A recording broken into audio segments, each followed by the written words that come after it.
존경하는 더 리더스 TV 시청자 여러분, 안녕하십니까? 지난 30일, 6월 30일 우리 광주에서 열린 이재명 대통령의 보고회에서 보셨다시피 정말 획기적이고 놀랄만한, 믿기 어려울 정도의 대규모 반도체 투자가 광주에 이루어질 전망입니다. 시민들 대부분은 다들 기뻐하면서도 도대체 이게 어느 정도 우리 삶을 변화시킬 수 있는지, 어떤 공장이 들어오게 되는지, 거기서는 어떤 제품을 만들게 되는지, 그리고 그 제품들이 국제사회에서 어느 정도 중요성을 갖는지에 대해서 궁금증을 많이 가지고 계십니다. 그래서 오늘은 관련 전문가 모시고 시민 여러분들의 궁금증을 가볍게 풀어드리는 시간을 갖도록 하겠습니다.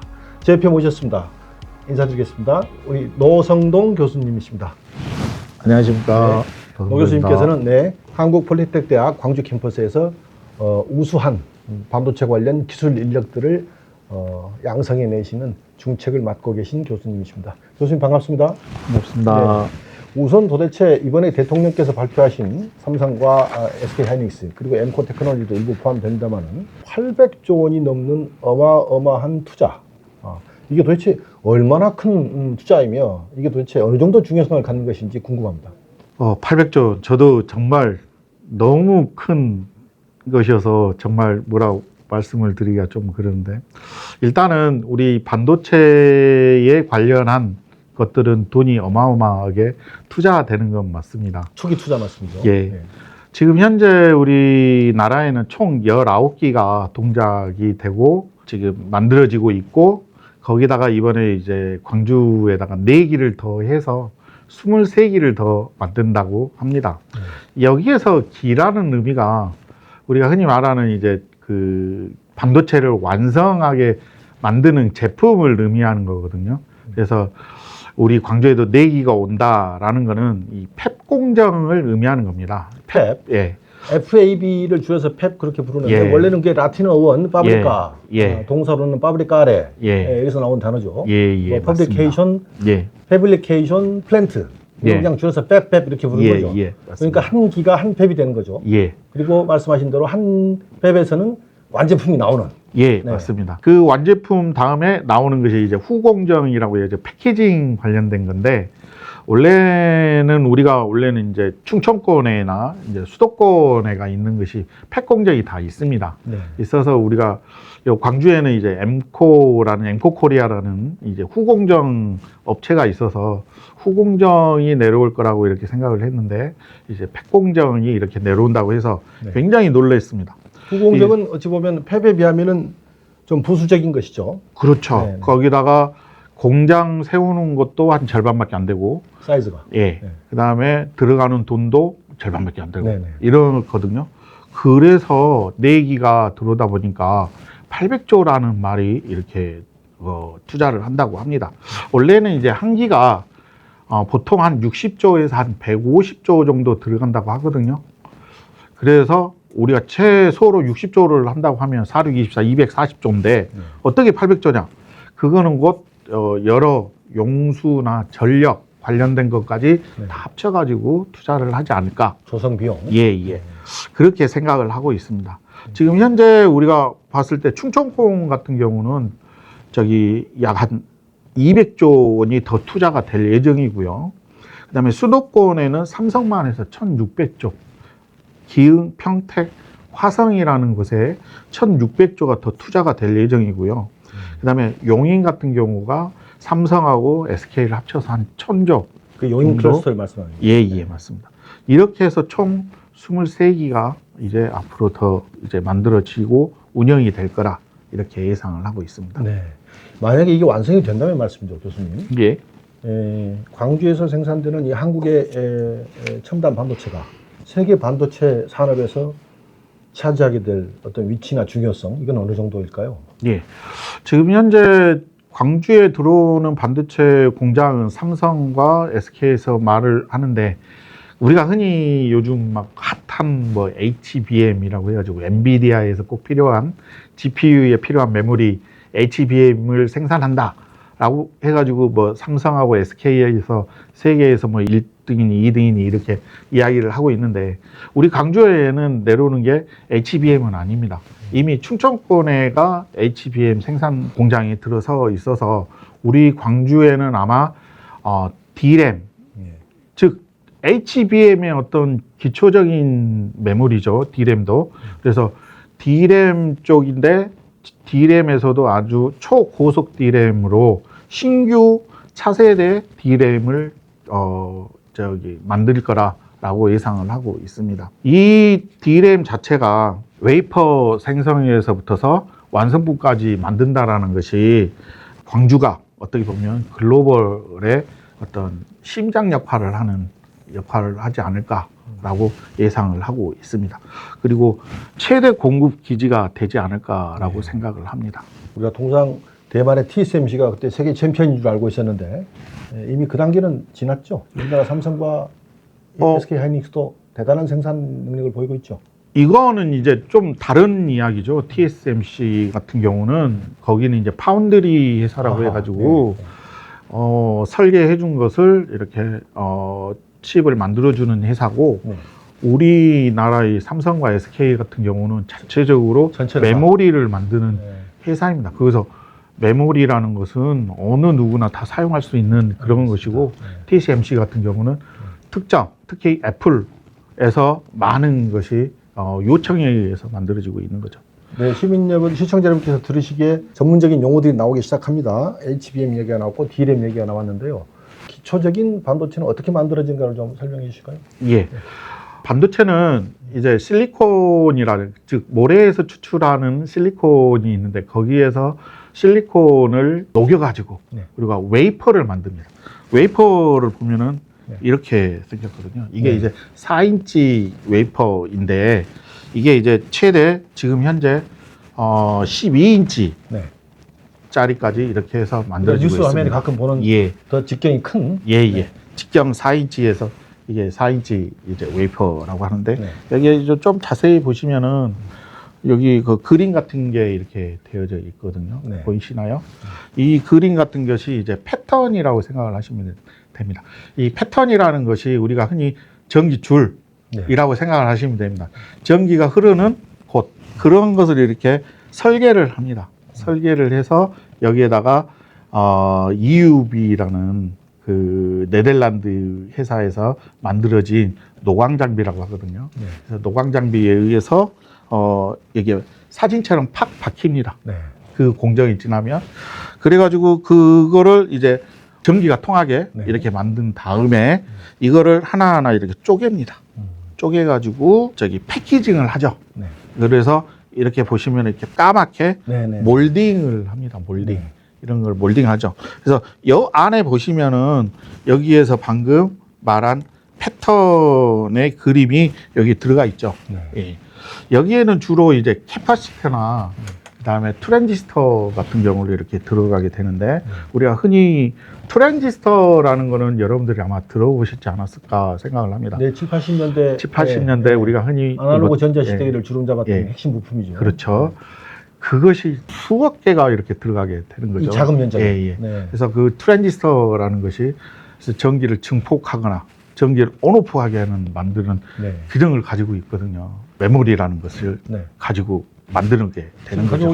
가지고 오신 메모리는 이거 용량이 어느 정도 되는 거예요? 1기가짜리 정도 됩니다. 그 웨이퍼에 그 패턴이 그려지고 잘려나가는 하나하나 이제 그 잘라내서 개별 제품으로 만드는 과정들이 지금 설명되는 것 같은데. 예, 맞습니다. 우리가 흔히 8대 공정이라고 하죠. 그 공정을 지나쳐서 하나의 반도체가 이제 만들어져서 상품화가 되는 거죠. 네, 알겠습니다. 이게 이 기술이 급격히 우리 인류의 문명의 진보와 함께 더 획기적으로 진보해가지고 나중에는 이 반도체가 필요 없어지는 시기가 혹시 오는 거 아닙니까? 없어지지는 않을 거라고 생각을 합니다. 어떤 반도체의 개념이 우리가 흔히 말하는 메모리뿐만이 아니라 칩의 형태로 되어져 있는 것들이 다 반도체이고 우리가 흔히 또 소부장이라고 하잖아요. 소재, 부품, 그 다음에 장비 이렇게 해서 반도체가 만들어지는 여러 가지들이 있거든요. 그래서 소재도 하나의 어떤 반도체의 한 개념이기 때문에 반도체라는 개념이 사라지지는 않을 것이고요. 반도체가 더 많이 발전이 되겠죠. 네. 지금은 우리가 말하면은 뭐 D램이라고 하잖아요. 네. 그러면 D램이 3D 모양으로 해서 만들어진다라든지, 그다음에 메모리를 우리가 만들었는데 이제 PIM이라고 해서 우리가 네. PIM이라고 하는데 이 메모리 안에 프로세스까지 들어가는 네. 이런 메모리도 만들어낸다라는 거죠. 어. 그래서 이런 식으로 차근차근 발전해 나갈 것이고, 이게 어떻게 발전할지는 뭐 100년, 200년 이후는 모르지만 네. 지금 현재는 계속해서 발전해서 더 빠르고 네. 더 많은 것을 저장할 수 있는 네. 능력치를 갖는 그런 반도체를 더 만들어내지 않을까라고 알겠습니다. 생각이 네. 드는 거지. 이재명 대통령께서도 말씀하셨고 두 대기업의 총수도 국민들 앞에서 보고했다시피 이 AI의 급격한 발전과 확산에 따라서 데이터 센터의 무한 증설, 그에 따른 반도체 칩의 무한 수요, 이게 아마 당분간은 지속된다고 봐야겠군요. 예, 맞습니다. 우리가 흔히 AI 세대, 세대, 네. 이런 식으로 이야기 하잖아요. 그 AI 시대 세대에 가장, 특화되어 있고 가장 중요한 것 중에 하나가 이 하드웨어적인 이 반도체이거든요. 네. 그래서 이 반도체의 어떤, 필요성은 지금에서는 영원할 수밖에 없다라고 보여지고요. 우리가 흔히 AI 시대, AI가 우리 곁에 가까워 왔고 지금 현재 시대가 굉장히 많이 이렇게 발전이 되었지 않습니까? 네. 그 AI 시대의 발전의 어떤 획기적인 계기가 된 것이 이제 GPU라는 거잖아요. 네. 엔비디아에서 네, 나온. 그래픽 처리 장치. 예. 그 엔비디아에서 만들어 놓은 GPU를 우리는 컴퓨터를 보면 CPU라는 게 있죠. 네, 중앙 처리 장치. 예. 네. 이 CPU 장치를 여러 개를 가지고 있는 게 GPU예요. 아하. 그래서 컴퓨터라는 건 원래 한 개 명령어에 의해서 한 개가 진행이 되면 한 개가 끝나고 나서 그 다음 명령어하고 뭐 이런 게 이제 컴퓨터거든요. 숫자적인 건데 네. 복합적인 게 아니에요. 컴퓨터 CPU는. 그래서 CPU 같은 경우를 좀 보면은 좀 답답한 면이 없잖아 네, 있죠. 네. 근데 우리 이제 GPU 같은 경우는 그런 일들을 한 번에 동시에 여러 가지를 할 수가 있다라는 네. 것이 장점이다 보니까 데이터 처리 능력이 어마어마하게 빠르게 된 거죠. 그러다 보니까 이제 우리가 AI 하면은 데이터 아닙니까? 그렇습니다. 예, 데이터를 처리가 굉장히 빠르게 됐다라는 것이 획기적인 발전이 돼버린 거죠. 그래서 우리가 AI 시대에 학습을 한다, 데이터를 학습을 하고 나중에 이제 추론을 한다. 그러면은 데이터량을 처리가 어마어마하거든요. 그렇죠. 예, 그거를 견뎌낼 수 있는 각 것이. 언어에 따라서도 뭐 엄청나게 증가하고 있는 것이고. 예. 영어 버전 뭐. 예. GPU가 없으면은 네. 그 처리를 할 수 있는 능력 처리가 떨어진다라는 네. 거죠. 그래서 그러다 보니까 GPU가 발전이 되고, 근데 그 GPU가 발전이 되다 보니까 모든 AI를 활용을 하려고 하는 사람들 또는 연구하려고 하는 사람들이 필요한 것이 이제 GPU가 된 거죠. 네. 그 GPU에 가장 적합한 메모리가 HBM이라는 거죠. 네. 예. 그렇게 해서 우리가 HBM 쪽으로 이렇게 넘어온 것입니다. 알겠습니다. 근데 또 그 HBM은 앞으로 이 HBM이 어떻게 발전할지는 모르겠습니다. 하지만 이 HBM은 또 메모리의 어떤 기본 베이스이기 때문에 그렇죠. 우리나라가 가장 잘할 수 있었던 반도체 제조는 메모리였거든요. 네. 그게 이제 삼성이 했었던 건데 정말 삼성이 우리나라한테는 고마운 일이죠. 그런 그렇습니다. 점에서 보면. 네.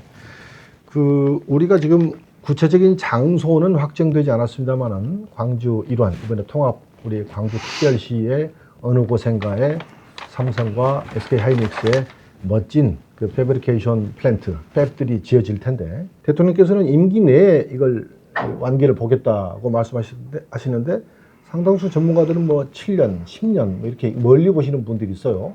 그런가 하면은 우리가 외신을 통해서 들었습니다만은 TSMC의 구마모토 공장 같은 경우에는 지자체의 협조로 단시간 내에 만들어내가지고 1기 외에 또 다른 추가 팹을 짓고 있다고 하는데, 예. 구마모토 시의 사례를 우리가 좀 본받을 필요가 있을까요? 아니면 거기에 또 뭐 다른 부작용 같은 것도 있는가요? 예. 그 구마모토에 관련한 것이 그 이번에 대통령님께서 임기 내에, 그러니까 임기 내라는 것은 이제 4년 4년 이내에, 남았죠. 예, 그 4년 이내에 이제 팩공정을 만든다. 그런 전례가 있었느냐. 그게 이제 일본에 있는 구마모토시의 구마모토 공장인데, 네. 그것이 4년 이내에 만들어졌습니다. 성공적이었죠. 하지만 이제 거기에 따른 어떤 부작용들이 많이 있었죠. 그 부작용들을 보게 되면은 TSMC라는 회사가, 유명한 회사가, 그 다음에 인력들을 데려가는데, 봉급을 많이 준다라든지. 네. 그러면 그 주변 작은 회사들은 누가 인력이 안 가려고 하죠. 인력 블랙홀이 되는군요. 그렇죠. 네. 그래서 블랙홀이 그렇게 돼버렸죠. 그 다음에 두 번째, 그 주변이 이제 땅값이 뭐 들썩들썩하게 된 거죠. 네. 그래서 거기에 원래 살았던 사람들이 그 지불하는 돈을 하지 못해서 딴 데로 이주한다라든지. 뭐 그래서 이재명 대통령이 또 요청한 것 중에 하나가 이제 정주 여건이라고 해가지고, 예. 교통이나 주거나 이런 것들이 다 우리 광주 시내에서, 우리 호남권에서 해결할 수 있는 그런 것이죠. 그다음에 두 번째로 이제 수자원. 주변에 그 구마모토도 어떤 농업에 관련된 일을 했었던, 뭐 옥수수 하셨다고요? 예. 거기에 따른 수자원들에 대한 것들이 그 구마모토 공장에 네. 다 공급이 되니까 그 일반 용수가 부족해. 용수가 부족해서 뭐 농사를 못 짓는다라든지 그런 블랙홀. 그다음에 교통과 인프라가 어마어마하게 복잡해진다라든지. 네. 그래서 교통 마비가 어마어마했다라고 이야기를 하고 있습니다. 그래서 단숨에 했었던 이런 것들이 성공적이었으나 공장 만드는 데는 이런 부작용도 있다라는 것을 좀 알고, 저도 환영입니다. 이재명 대통령이 임기 내에 우리 호남권의 완공은 제가 못한다고 봅니다. 좀 팩 공정 네. 자체를 완공을 한다라는 거는, 네. 저희 지나친 욕심일까요? 예, 그렇습니다. 대통령께서 욕심을 부리니까 결과를 한번 지켜보도록 하죠. 아니요. 그래도 팩 공정의 완공이라는 거는 할 수가 없고, 제가 봤을 때는 이재명 대통령은 이 정도이지 않을까 싶습니다. 부지 확보나 뭐 대규모 인프라에 관련한 착공, 네. 그래서 용수나 전력 관련된 것들, 인프라를 착공을 했다라든지, 네. 아니면 반도체 공장 건물의 외관의 골조를 완성했다라는 네. 것까지. 네. 이 정도이지, 완제품을 우리가 흔히 지금 여기 보시는 이 제품을 이렇게 해서 판매하기까지는 만들기는 어렵지 않을까. 네. 예, 그렇게 예상을 하고 있습니다. 그래서 이 많은 것들을 잘 하려고 한다면은 여러 가지 요건들이 필요한데, 그 중에도 또 인재 양성이라는 것도 있고요. 네. 그다음에 환경에 대한 것도, 대책에 대한 것도 있었고 그렇습니다. 저의 입장에서는 보면은 학교에 있다 보니까 네. 인재 관련된 것들이 참 중요합니다. 네. 어떻습니까? 어려움이 있으십니까? 지금 현재 우리 학과에서는 이제 신설된 지 3년 됐습니다. 네. 그래서 약 한 50명 1년 배출이거든요. 그다음에 여기 광주에 이제 팩 공정이 온다고 한다면 그 직무가 네. 많이 다릅니다. 요즘 뭐 양질의 그 인재들 어쩌고 저쩌고 막 이야기 하잖아요. 그런데 그런 사람들은 전부 다 엔지니어이거나 연구하거나 개발하는 사람들을 의미하는 겁니다. 그러면 그 친구들은 전부 다 학사, 4년제 졸업했던 친구들, 아니면 석사, 박사급들, 이런 친구들인데, 우리 학교 같은 경우는 그런 친구들이 아니거든요. 그러면은 그 공장 내부에서 무슨 일을 하느냐? 오퍼레이터, 그러니까 오퍼레이팅 관련된 일들을 합니다. 네. 예, 그저 우리가 흔히 말하는 생산직이라고 네. 하는데, 그 생산직 직무에도 여러 가지가 있죠. 그래서 방금 말한 오퍼레이터, 제어 시스템을 통제하고. 예, 네. 그다음에 메인테이너 해서 유지보수. 예, 네. 이렇게 분류가 되는데, 우리 광주 폴리텍에서는 유지보수하는 네. 쪽에 인력을 양성을 하고 있죠. 네네네. 뭐 물론 고급 두뇌가 필요한 것도 있습니다만은 말씀하신 대로 세계 반도체 산업의 중심이 될 이 광주의 새로운 반도체 팹에서는 중저위 기술 인력들도 많이 필요할 것이다. 뭐 지역으로서는 고향이 창출되고 좋은 일 아니겠습니까? 예, 그렇습니다.